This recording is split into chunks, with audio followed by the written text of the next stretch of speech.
Good afternoon. My name is Samantha Minnie. I am an ecom director and have been in the e-commerce space for about 7 years now, navigating both Amazon and Shopify.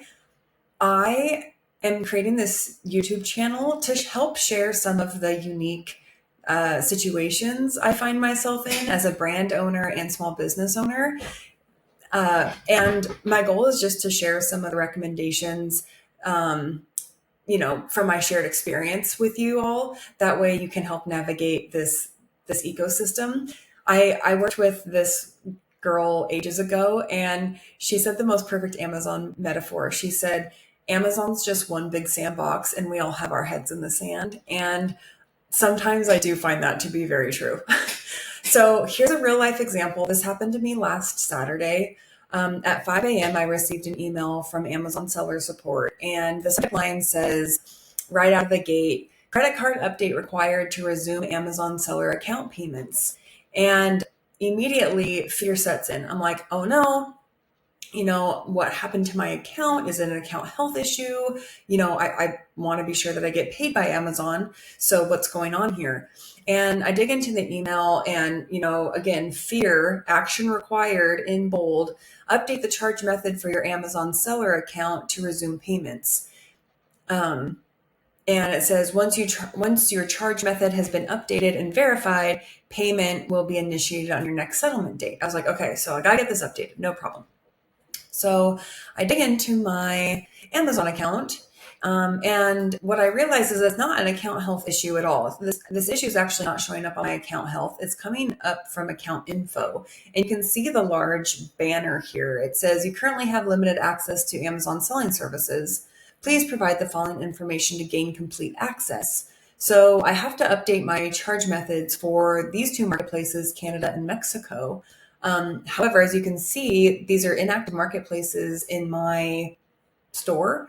And this is kind of a red flag for me because in my previous company in the furniture sector, every month I ran their expense reports and their P&L reports. And monthly we were charged for Mexico and Canada accounts and selling services, even though we did not sell in those marketplaces. And every month we were charged anywhere from $10 to $15. And what's frustrating about that is maybe to a big company, it goes unnoticed. But like for me and my brands that I manage, those, $100 a year, that can be a small influencer campaign. That can be a marketing campaign. And I battled this with my previous employer. I battled this with Amazon for about 2 years. I worked with the AP AR teams, and we submitted settlement reports. I showed expense reports. I showed credit card transactions, and it was just a battle to get reimbursed for these. Again, they were inactive. We weren't selling in these marketplaces.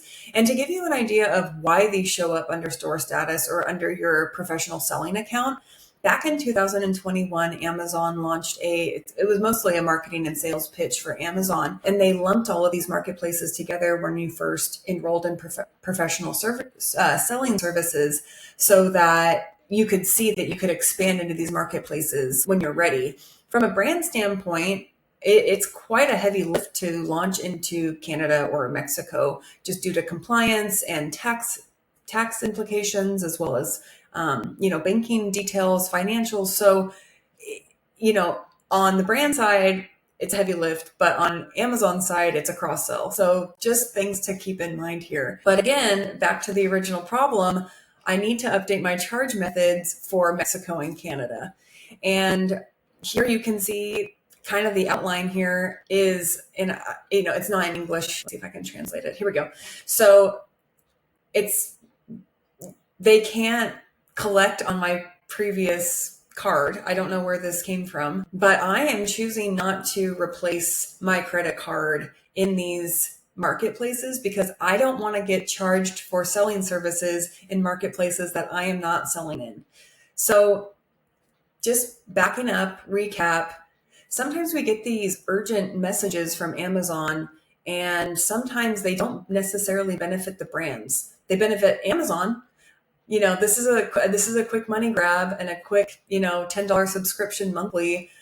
for them. But on the seller side, brand owner side, this isn't necessarily going to help me. And I'm looking for things in my arena that are going to be high impact and low energy.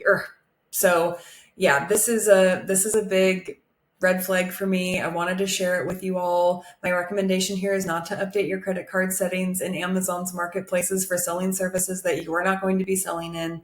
And I hope this message reaches you before you opt in and then you're trying to fight back these reimbursements. So I hope this helps. Check out my YouTube channel for more videos, and also check out my website. If you want to work with me, send me a message and let's get together. I would love that. So have a great day. Thank you so much for your support. Talk to you soon.